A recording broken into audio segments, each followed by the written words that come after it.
one. Here we go!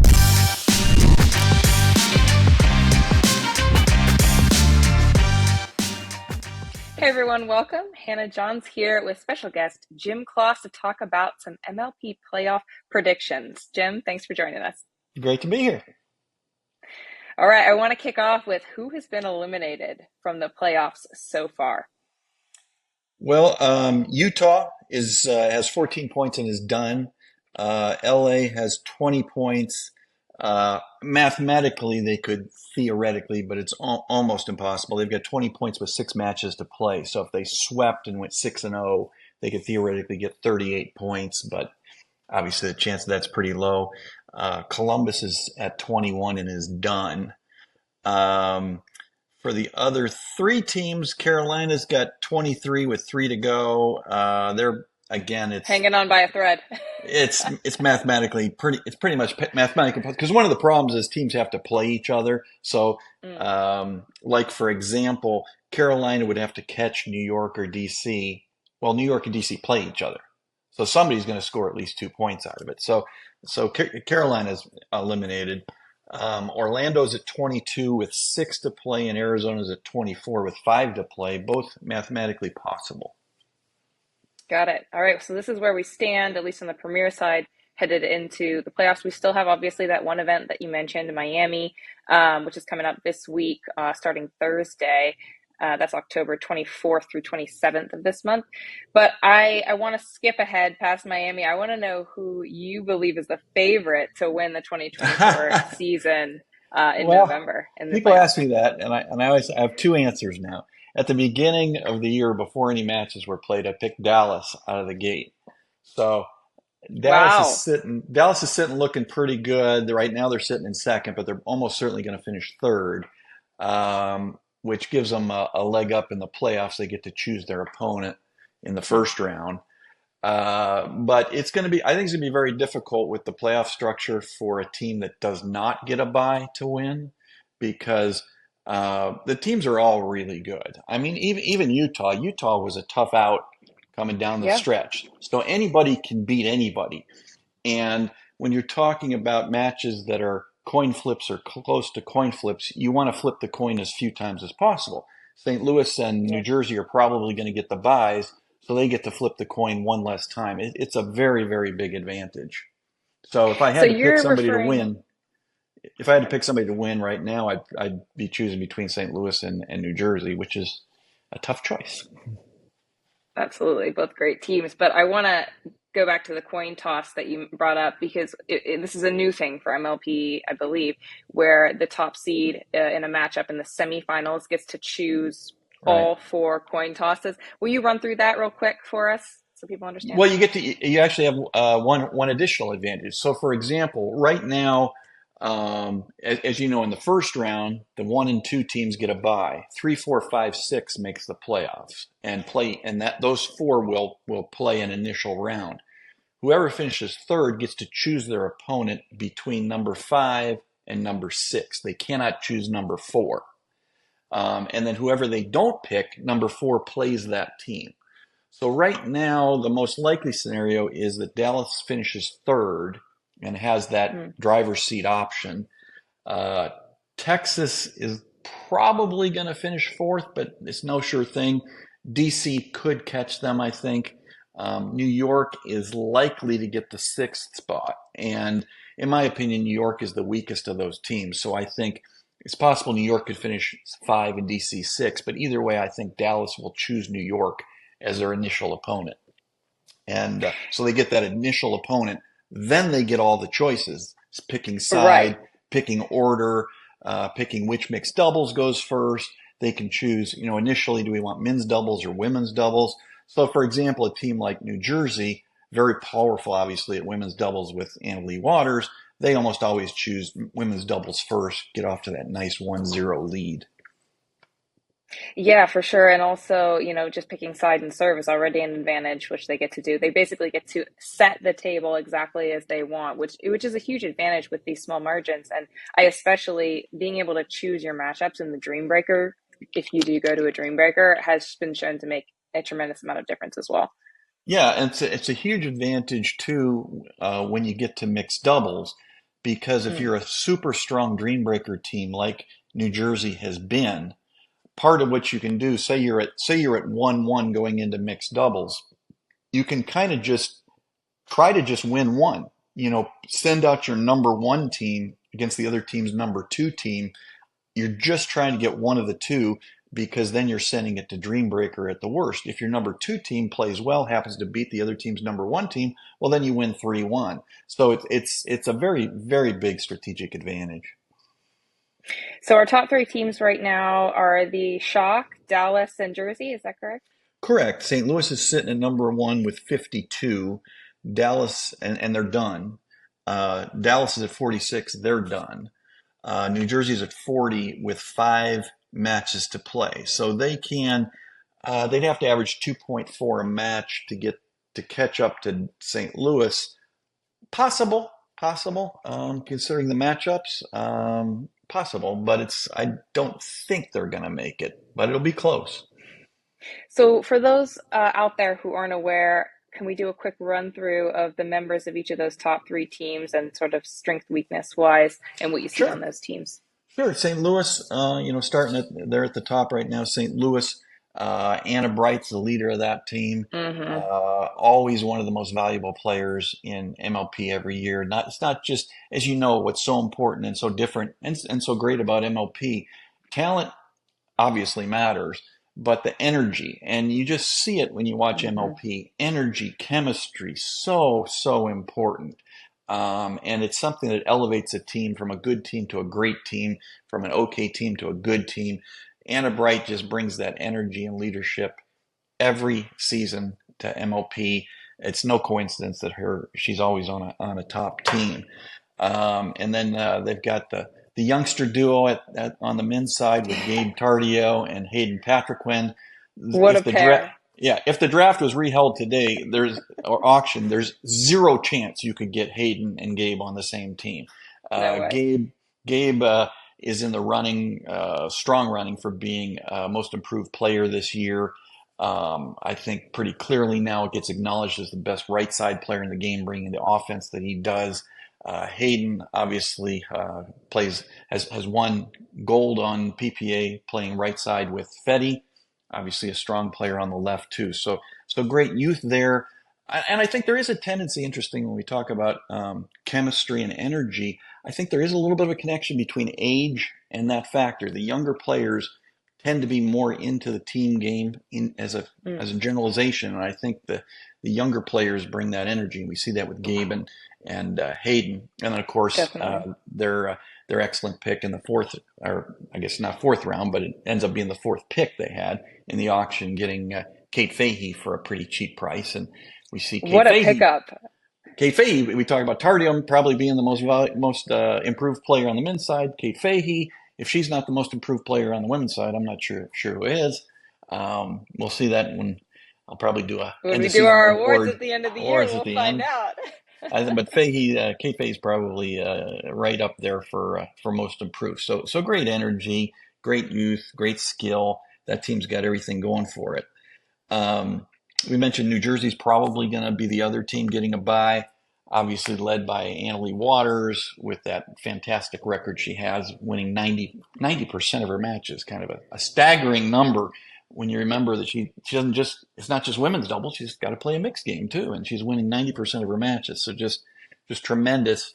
And then on the her partner Mari Humberg, Mari's obviously played well, kind of made a name for herself with the backhand flick. Yeah. The men, they've got Will Howells and Zane Navratil. Zane actually has kind of a so-so record when you look at it, but obviously Zane, when you're on the winning team MLP more than half the time, Mm, there's got to be a reason. It's not yeah. just coincidence. So Zane is obviously bringing a lot of intangibles to that team. I know from talking, I know all those players really well. Talk to them, Mm, and they talk about how Zane, not just energy wise, but intelligence wise, coming there, a schedule, practice, thinking about who they're playing, what the matchup should be. So Zane brings a tremendous amount of intangibles Yeah, to the team. absolutely. I would say a lot of people assume Annalie Waters is the captain on that team. Actually, not. Zane is the captain for that team, and that speaks volumes to how much they appreciate his insight from the Yes. court. Yeah, yeah. So he goes way beyond just the skill he brings to the court. And he and Will Howells have played some great men's doubles. They are kind of weak on the Hamburg Navratil um, mixed play. They don't have a very good record. But Will Howells probably, it's a coin flip for me whether you say the MVP this year at MLP is Anna Lee or Mm. Will Howells. Anna Lee obviously very, very high pick, very costly pick in the auction, brought tremendous value, more value than her high price. Will Howells was a fairly cheap pick. I think he was the 38th pick, if I Hmm. remember right. But he's played like a high second round pick. Just tremendous, tremendous play by Will Howells. I can't say enough about how he's played. Very impressive. Hmm. It's really interesting to me how both of the Annas, Anna Bright and Anna Lee, have been top notch in targeting or picking out young, new talent, sort of being able to see them before everyone else and taking advantage of that, pulling them into their teams. Mari, Kate Fahey, Will Howells, all these types of players, and even Gabe Tardy was super underrated going into this year, and Anna Bright saw the potential there as well. It's really interesting how well those girls have done in just eyeing up the top new talent. Oh, absolutely. There is a tremendous skill in picking the players and a big difference in Hmm. recognizing who to match with who. One of the things about the New Jersey team, for example, Mari Humberg is much better on the left than the right, and she's the first person to say it. She's a good friend of mine. Hmm. Much better on the left than the right. They picked a team where Zane is actually very good at playing a right side mixed doubles game. He's done it a lot, very knowledgeable about how to do it. So, and Anna Lee, obviously, it sounds unusual to put such a good player on the right, but she plays a very good right side game with that backhand up the middle. And they Yeah. actually play kind of almost a reverse doubles game with you usually have the player on the left poaching the middle with their forehand. They actually play a game where she's crowding middle, poaching with that backhand that she loves so much. Hmm. So that Yeah, was and an she's not, interesting pick. no stranger to that because she used to play with her mom, Lee, and I believe she started out playing the right with Lee and Mm-hmm. transferred over eventually to the Mm-hmm. left. Mm-hmm. Third team, they'll probably finish third, Dallas. Of course, they've got the Johnsons, JW and Georgia. Then they've got Tyra. How did they Uh, end up on the same team, Jim? How did well, they that let was those two? that was actually a very intelligent pick, in my opinion, and one of the reasons that Yep. I really liked Dallas. It sounds funny to say it now, and people, there's a lot of recency bias in pro pickleball where Hmm. people tend to think whatever happened at the last event is what's going to happen at the next event. And in general, people have a more difficult time seeing trends over the course of a year or 2 years or more. And Yeah. so people don't really remember it now in October, but if you go back to draft time, there's a reason JW, I believe he went 10th or 11th and at a fairly low price. You had players that are considered at his level, all Sean Newman, that went for around 500, 530, Diescu. JW was down more 300 or so, if I remember right. He was not nearly as high, even though on Yeah. PPA he's got just as good or better a record. So people were kind of down on JW, thinking he's kind of a low energy guy. But picking Georgia, I think was Yeah. perfect, perfect. That's Because I don't that think you takes the energy and right. evens it all out. Because when she's with J Dub, like you're saying, there's a whole different game out there for the two of Right. She just picks JW up, and them. and he's more interested. She's Hmm. not gonna Yeah. she's not gonna take any guff from him. If she sees him not carrying his weight, she's gonna be right on him, and it gets Julie Johnson involved too. Right. Coaching. We talked a bit about general managers. General managers are really important. Coaches are also important in MLP, spotting things, spotting trends. Some of the players will listen to. Obviously, JW and Georgia on the same team. Julie's going to be the person they're listening to. She's going to she's going to smack him upside the head if he's not carrying his weight too. So I think that was a really really intelligent pick. And then, of Yep. course, Tyra is just very solid. Georgia's been playing a lot of right side pickleball with Mari Humberg in PPA, for example. Tyra is much better on the left than the right. So matching Tyra with Georgia was intelligent, and then getting a lefty in Augie Ga also allows Tyra to play left side in mixed. So they really drafted to their strength, and those are some of the reasons why they were my pick at the beginning of the season. Wow, those teams are all so formidable. I don't Yeah. know which one I could possibly choose between the three of them to take it Well, all at what's the end. And what it could be a surprise, dark horse as well. absolutely. Well, what's really exciting to me and what I'm really looking forward to, I'm looking forward to two things. I mean, Miami, um, again, the teams are pretty well set, but they're not totally set. Arizona went Mm, 4-1 last time. If Arizona goes 4-1 again, they could sneak in. Um, Orlando has a very solid lineup now. Orlando's lineup now is Staxrud and McGuffin. That sounds pretty tough. great. And then Vivian David and Megan Dazan that they got in a trade. Now, Dazan has not played up to her standard for most of this year, coming off an illness. She's been playing much better of late. And that Orlando team, nobody's going to want to play them. That team could get hot.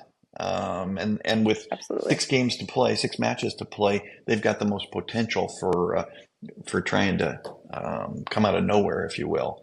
But in the playoffs, they play 2 out of 3 matches. So what would be really exciting to me, I think there's Hmm. a lot of potential for this, is you could have some matchups where, excuse me, Team A wins the first match, Team B wins the second match, it goes to the third match, and it goes to a dream breaker.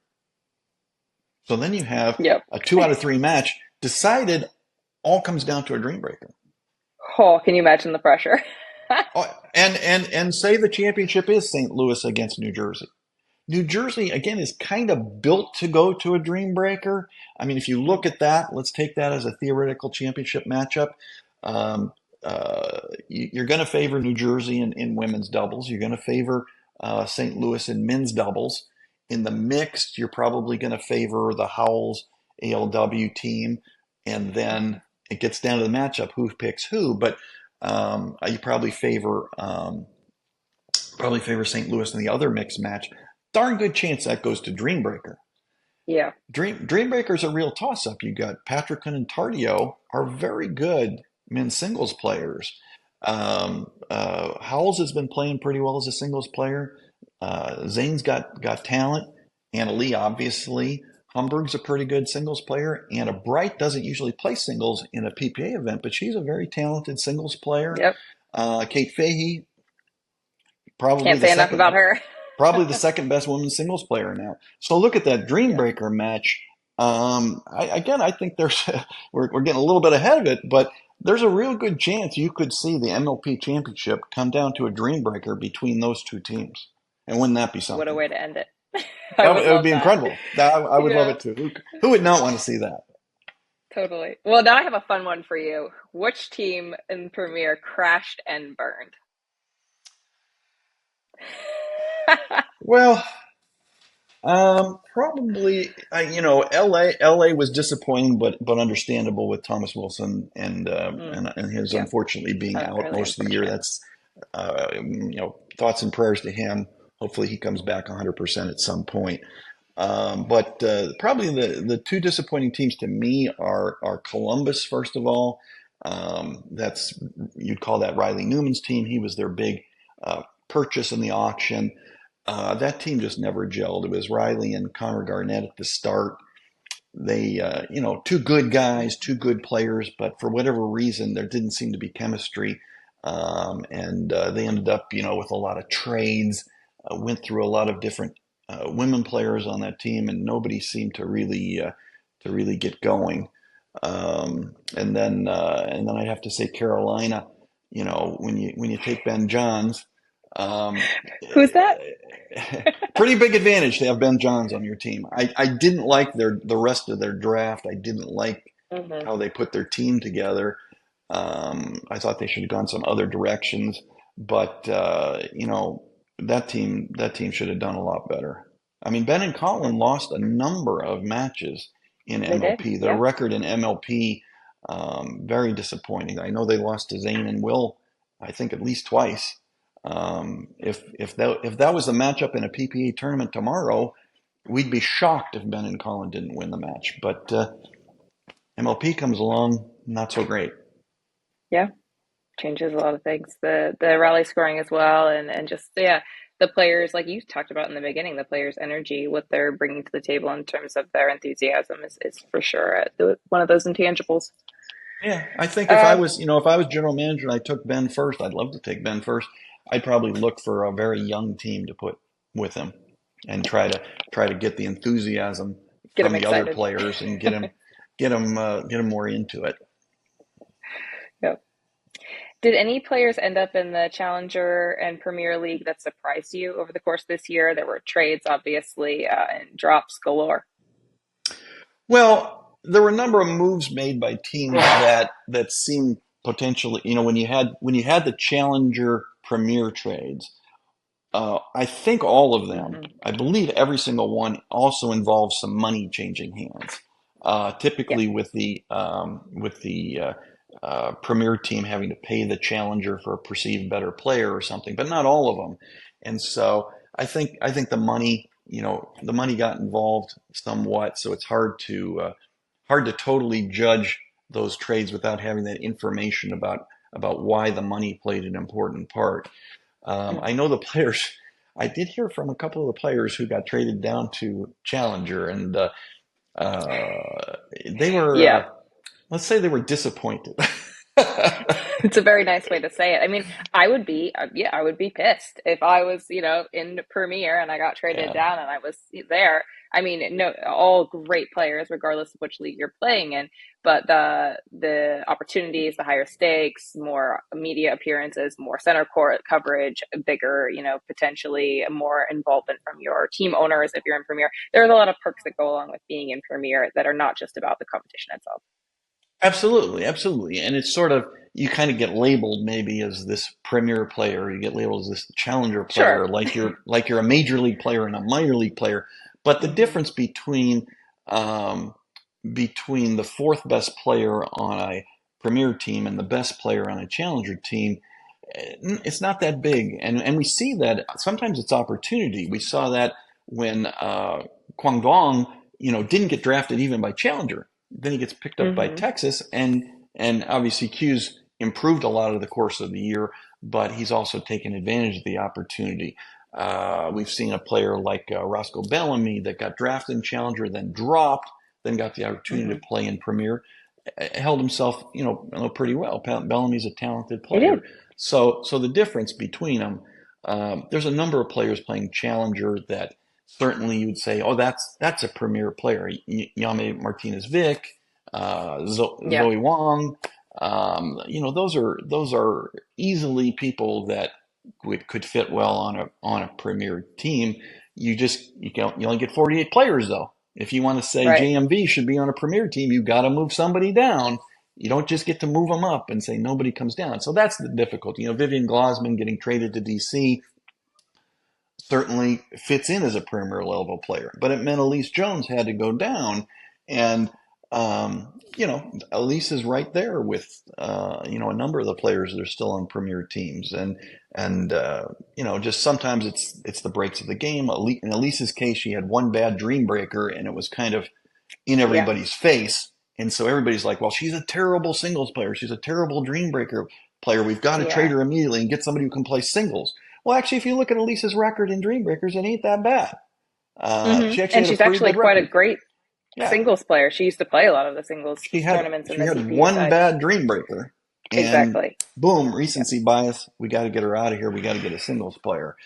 Yeah. Pablo Tejas was traded down, and you Yeah. know people kind Crazy. of forget that one because Duong went to that team and fit so well with Alshon. But Pablo Tejas, really talented player. You just look at his record on PPA. The guy is constantly semis, quarters with a lot of different partners. Very flexible player, one of the nicest guys out there.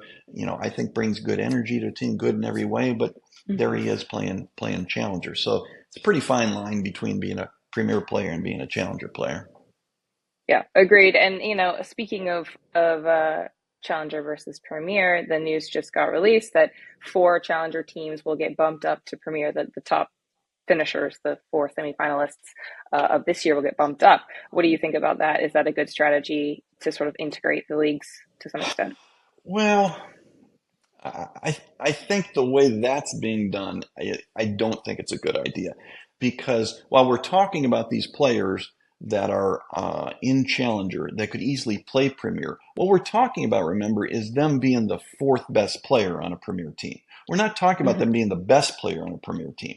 And the problem when you take a Challenger team is a very good Challenger team probably has two players who legitimately could play Premier very easily, but they're legitimately only the third or fourth best player. So those teams are going to Yeah. have a very tough time competing, I think. I'm a big fan. I wish they'd do a redraft or a re-auction every year. I think the auction, the draft is super fun, super interesting. We've seen it. The example I always use is the NFL. The second biggest event in the NFL is actually the NFL draft. The biggest is the Super Yeah. Bowl. The second biggest is the NFL draft. The NFL draft gets Yeah. more attention, more viewers than the World Series. It's one of the biggest It's events. I incredible. would really like to see MLP hype the draft, and I'd like to see it done at a time when all the players are there. You could actually have a little red carpet thing, and the next draft pick is Ben Yeah. Johns, and then Ben comes trotting out. And, hey, what do you think about drafted by her? You do a whole thing like that. But Yeah. I don't know. No, I know there's no, a lot of goes into it behind the scenes, a lot of money considerations, and I'm just sitting there as what I'd like to see as a fan. for sure, and that's a really important perspective for us all to know, be aware of, and I'm with you. If we're talking fun and drama and excitement and a great production and show, of course I want to redraft every year, maybe twice a year, and have separate seasons. But yeah, it's all so many other factors that come into play in that decision. But as we move into next year, what are the questions that you have as a fan, as a viewer, the questions about MLP for 2025? Well, I think a huge issue is going to be this whole idea of keepers and how we do the keepers and how do we restock the teams. So what had been announced before the season started was that every team could keep up to three of the four players, but you couldn't keep somebody that you picked up off waivers. So Guangdong cannot be kept by Texas, excuse me, assuming the rules stay the same. And every team has to drop somebody. So um, if you're say St. Louis and you've got Anna Bright, you got Hayden, you got Gabe, you're not you're Who do not you dropping them. drop? So Kate Fahey, I love you, but I got to drop you. I love you, but I got to Hmm. drop you because I have to drop somebody. I'm sure they'd love to keep her.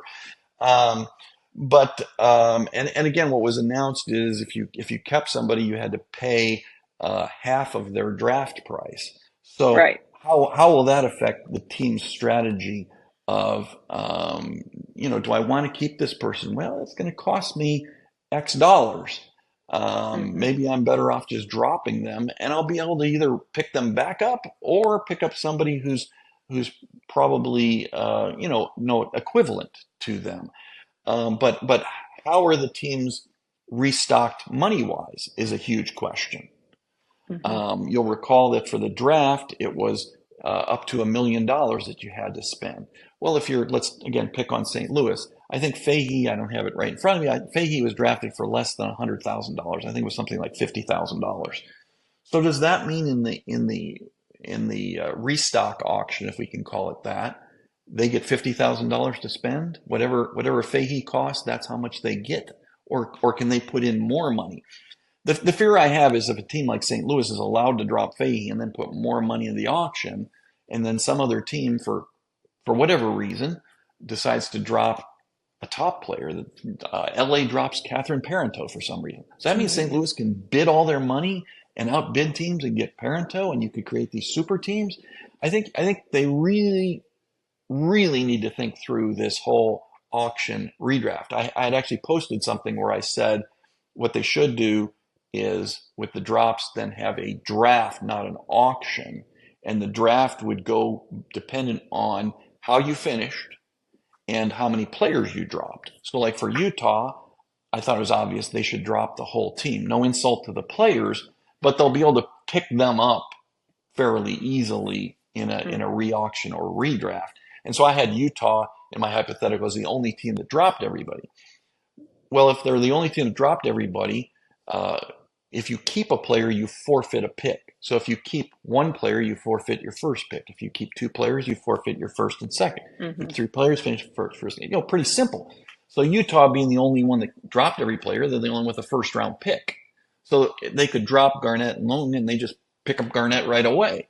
Then you go to the second round, and again, because they dropped everybody and they had the worst record, they pick first in the second round. So now if they liked Connor and they liked Tyler, they just pick them 1-2, and they just get them right back. Costs them nothing. But I think there needs to be a lot of thinking about it, because you could get some unexpected results and some quirky results if they don't think it through really well. But I think it's going to be really interesting. Again, how do you drop players? If you're Utah, do they have to declare first who they're dropping? So if I'm Arizona, I can see who they dropped. Or, as I would advocate, just set a deadline like December 31, 5 p.m., submit who you're dropping to MLP administration. Nobody gets to know who else is dropping. And so you might see teams, interestingly, do very different strategies. Like if I was Columbus, I would think strongly about dropping everybody, including my good friend Riley Newman. I would think about dropping Riley, because with a strategy of, if I drop everybody and then I get all that money back, I might be able to repick Riley, who I still want. I'm not dropping him because I don't like him. I'm not dropping him because he's not a good player. I'm dropping him for money reasons. So I recoup that money. We do a re-auction, and now Riley cost, I believe, around $530. Maybe I can repick him now for $430, and now I have an extra 100 to spend on other players. So I love you, Riley, but I'm dropping you. I'm going to pick you back up again because now I have more money than everybody else. In fact, this is going to sound really funny. I think there's a good chance, if they do a ad drop with a re-auction, that you drop Ben Johns. And I think everybody's going to go, I didn't expect that. But if you drop him, listen, I'll explain it to you. If you drop him and everybody else keeps one player, you will have more money than everybody else. So you just pick him for more than anybody else can bid. That's all you've got to do. You'll have, say you have your whole $1 million back, and the most anybody else has is 500,000. Well, I just drafted Ben Johns for 501. Originally he was at 830 or something. Now I just picked him for 501. I just saved $330,000 to stock my team with other players. So I think MLP needs to be very careful in thinking through this whole ad drop, because there may be some unintended consequences, and all it takes is one smart GM to look and go, wait a minute, there's a hole in this system that I can take advantage of. I'm gonna take advantage and drive a truck right through it, and I end up with a team. You could end up with a team that's got, Ben Kwong's going to be in that draft. You're going to have, we're talking about Kate Fahey getting dropped. I mean, you might be able to put one heck of a team together, and everybody go, wait a minute, how did that happen? Yeah. For sure. There are a lot of questions we don't know the answers to yet, and so much has been in flux throughout this whole year. We've been figuring it out as we went along, and obviously we've got a lot of minds working at it, but when it comes down to it actually occurring and the draft actually happening, the drops happening, there's been so many things that have popped up, and we've gone, well, wait a minute. Maybe we shouldn't have done it like that. But such is the beauty of this sport. It's still unsolved. It's still young and growing, but it's been fun to be along for the ride, which I know you've also enjoyed. Absolutely. Well, even these scenarios that we're talking about, to me, it's a heck of a lot of fun. Thinking about whatever system they use. Trust me, the minute MLP announces the system, I'm sitting down with a pad and a pen, and I'm parceling it out, and I'm trying to figure out, what is the hole in the system? What can I do that's clever, that takes advantage of the system, and absolutely play by the rules, but take advantage of whatever rules they announce and come up with a better way to get a team. And that's what I think all these teams should be doing, especially, the 6 teams that don't make the playoffs. How can I radically change my team to be on top the next year? Absolutely. Well, when that time comes and we have more detail, it'll be time for another podcast between the two of us to get your predictions moving into 2025. But before we move into 2025, we have 3 events coming up for everyone out there who's interested. Miami starts on Thursday this week. That's October 24th through 27th. And then our first playoff, which features the quarterfinals, will happen in Dallas, November 1st through 3rd. And finally, ending off the year with the semifinals and the finals in Orlando, November 22nd through 24th. And you can visit the MLP website to buy the tickets, to find out all about the action that's going to take place for the rest of the year. You can watch all the action online at pickleballtv.com and look on pickleball.com to find action, stats, stories, breaking news. And pickleball.com also features Jim Kloss himself with some of his takes in written format on there as well. So Jim, thank you as always. This has been awesome. I can't wait for everyone to get a look at your predictions for the rest of this year and even into 2025. A lot of cool stuff happening. Absolutely. I'm looking forward to MLP Miami. I'm going to be sending pickleball.com something shortly about matches to look forward to. When you look at that schedule, every day there's critical, absolutely critical matches. You've got teams like DC, James Ignatowicz, New York, Jack Sock. I mean, these players fighting for a playoff spot, and they all have to play each other. So every day I was circling the key matches each day. I ended up circling just about every match. Every day features several matches that are head to head where both teams have to win. And of course, they can't. So I think we're going to see some incredible competition in Miami. Be fun to watch. Excited to see it all happen. Thank you, Jim. Thank you, Hannah. We'll see you. Bye.